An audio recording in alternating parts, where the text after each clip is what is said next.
Hello everyone, welcome back to another video. അപ്പം നമ്മുടെ Croatian language എക്സാമിൻ്റെ ഒരു ഇമ്പോർട്ടൻ്റ് അപ്ഡേറ്റ് ആണ് ഞാൻ ഇന്നത്തെ വീഡിയോയിൽ പറയാൻ പോകുന്നത്. അതിനു മുമ്പ് ഞാൻ എന്നെ ഒന്ന് ഇൻട്രൊഡ്യൂസ് ചെയ്യാം. എനിക്ക് മെസ്സേജൊക്കെ അയക്കുമ്പോൾ എനിക്ക് മനസ്സിലായി പലർക്കും എൻ്റെ പേരൊന്നും അറിയില്ല എന്നുള്ളത്. എൻ്റെ പേര് ആമിന ഹഷിം. ഞാൻ വർക്കലയിൽ നിന്നുമാണ്. 4 വർഷമായി ഞാനും എൻ്റെ ഹസ്ബൻഡും ക്രൊയേഷ്യയിൽ ജോലി ചെയ്ത് വരുന്നു. ആൻഡ് ഞങ്ങൾക്കിപ്പോൾ കൂട്ടായി 8 മാസം പ്രായമുള്ള ഒരു മോള് കൂടെ ഉണ്ട്. സോ നമുക്ക് വീഡിയോയിലേക്ക് പോകാം. അപ്പോൾ ക്രൊയേഷ്യയിൽ വരാൻ പോകുന്നവരും ഓൾറെഡി ഉള്ളവർക്കുമൊക്കെ അറിയേണ്ട ഒരു പുതിയ അപ്ഡേറ്റാണ്. നമ്മുടെ ക്രൊയേഷ്യൻ ലാംഗ്വേജ് മാൻഡേറ്ററി ആക്കിയിട്ടുണ്ട്. അപ്പോൾ ഇതിനു മുമ്പും വീഡിയോയിൽ പറഞ്ഞിരുന്നു A1.1 ആണ് നമ്മൾ പാസ്സാവേണ്ടത്. സോ ഗവൺമെൻറ് തന്നെ ഒഫീഷ്യലായിട്ടുള്ള എക്സാം സെൻറ്റേഴ്സ് അനൗൺസ് ചെയ്തിട്ടുണ്ട്. അപ്പോൾ ഞാൻ ഈ വീഡിയോയിൽ പറയുന്ന പ്രകാരമുള്ള സെൻറ്റേഴ്സിലേക്ക് നിങ്ങളുടെ നിയർ ബൈ ഏതാണോ വരുന്നതെന്നുള്ളത് നോക്കി നേരത്തെ തന്നെ നിങ്ങളുടെ സീറ്റ് ഉറപ്പിക്കാൻ ശ്രമിക്കുക. കാരണം ഇനിയിപ്പോൾ നിയമം നല്ല രീതിക്ക് സ്ട്രോങ് ആയിട്ട് നിൽക്കുമ്പം എല്ലാവരും കൂടെ വന്നിട്ട് ചിലപ്പം വേക്കൻസി ഉണ്ടാവില്ല. സോ നേരത്തെ തന്നെ കാര്യങ്ങൾ സ്റ്റാർട്ട് ചെയ്യാൻ ശ്രമിക്കുക. അപ്പോൾ ക്രൊയേഷ്യൻ മിനിസ്ട്രി ഓഫ് എഡ്യൂക്കേഷനിൽ നിന്നുള്ള ലിസ്റ്റാണ്. അതിൽ പറയപ്പെടുന്ന സ്കൂളുകൾക്കും ഇൻസ്റ്റിറ്റ്യൂഷൻസുകൾക്കും എക്സാം കണ്ടക്ട് ചെയ്യാം. എക്സാം എന്ന് വെച്ചാൽ ക്രൊയേഷ്യൻ ലാംഗ്വേജിൻ്റെയും ലാറ്റിൻ സ്ക്രിപ്റ്റിൻ്റെയും കൂടി ഉള്ള എക്സാമാണ് നടത്തേണ്ടത്. അപ്പോൾ guys, ministry of science, education and യൂത്തിൻ്റെ ഓതറൈസ്ഡ് ആയിട്ടുള്ള ഇൻസ്റ്റിറ്റ്യൂഷൻസിൻ്റെ ലിസ്റ്റ് ഞാനൊരു ലിങ്കായിട്ട് കൊടുക്കാം. കാര്യം ഒരുപാടുണ്ട്, വീഡിയോയിൽ നമുക്ക് പറഞ്ഞാൽ തീരില്ല. അപ്പോൾ എല്ലാ സിറ്റിയിലും അത്യാവശ്യം സെൻറ്റേഴ്സ് ഉണ്ട്.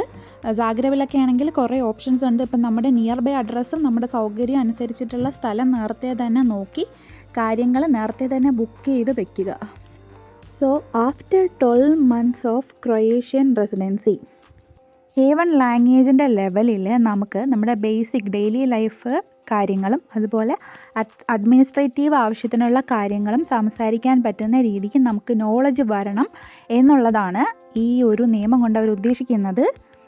സോ ഇതിൽ വേറൊരു പ്രശ്നം എന്ന് പറഞ്ഞാൽ എക്സാം മാത്രമായിട്ട് പോയി അറ്റൻഡ് ചെയ്യാൻ പറ്റില്ല. കോഴ്സ് അറ്റൻഡ് ചെയ്ത് തന്നെ എക്സാം അറ്റൻഡ് ചെയ്യണം എന്നാണ് പറയുന്നത്. 700 യൂറോയോളം ചാർജ് വരും എന്നാണ് ഞാൻ കേട്ടത്.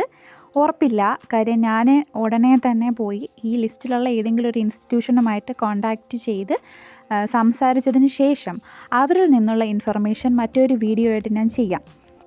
അതുപോലെ ഓൾറെഡി 1 വർഷത്തിന് മുകളിൽ ക്രൊയേഷ്യയിൽ നിൽക്കുന്നവരെല്ലാം 5 മാസത്തിനുള്ളിൽ സർട്ടിഫിക്കറ്റ് സബ്മിറ്റ് ചെയ്യണം എന്നൊക്കെയാണ് ഞാൻ കേട്ടുകേൾവിയാണ്. എനിക്ക് പ്രോപ്പറായിട്ട് ഇൻഫർമേഷൻ ഈ ഗവൺമെൻറ് സൈറ്റിൽ നിന്ന് ഞാൻ നോക്കിയിട്ടൊന്നും കണ്ടില്ല. അപ്പോൾ ലാംഗ്വേജ് മാത്രമല്ലല്ലോ, കൂടെ മറ്റ് കുറച്ച് ലോസും കൂടി ഉണ്ട്. അപ്പോൾ എല്ലാം കൂടി ഒന്നിച്ച് ഡീറ്റെയിൽഡ് ആയിട്ട് തന്നെ അവർ പബ്ലിഷ് ചെയ്യുമായിരിക്കും. അതുവരെ വെയിറ്റ് ചെയ്യാം. അതുപോലെ തന്നെ ഈ കോഴ്സും എക്സാമൊക്കെ അറ്റൻഡ് ചെയ്യുന്നതിന് ഒരു ചെറിയ എമൗണ്ട് ഗവൺമെൻറ് തന്നെ കമ്പനികൾക്ക് പ്രൊവൈഡ് ചെയ്യുമെന്നൊക്കെയാണ് പറയുന്നത്. കേട്ടുകേൾവിയാണ് എല്ലാം. അപ്പോൾ എന്തായാലും ഈ ലാംഗ്വേജിൻ്റെ നിയമം നിലവിൽ വരുമെന്നുള്ളത് 100% ഉറപ്പായൊരു കാര്യമാണ്. അപ്പോൾ ഇനിയും പഠിച്ചു തുടങ്ങാത്തവർ എത്രയും വേഗം പഠിച്ചു തുടങ്ങിക്കോ.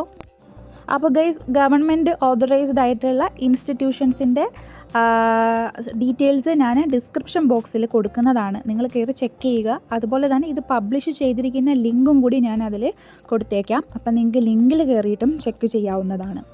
അപ്പോൾ എനിക്ക് ഡീറ്റെയിൽഡ് ആയിട്ട് ഇൻഫർമേഷൻസ് കിട്ടുന്നതനുസരിച്ച് ഞാൻ വീഡിയോസ് ഇട്ടുകൊണ്ടേയിരിക്കാം. അപ്പോൾ ഈ വീഡിയോ ഇവിടെ വൈൻഡപ്പ് ചെയ്യാണ്. വീണ്ടും കാണാം. അതുവരേക്കും എല്ലാവർക്കും ബൈ ബൈ.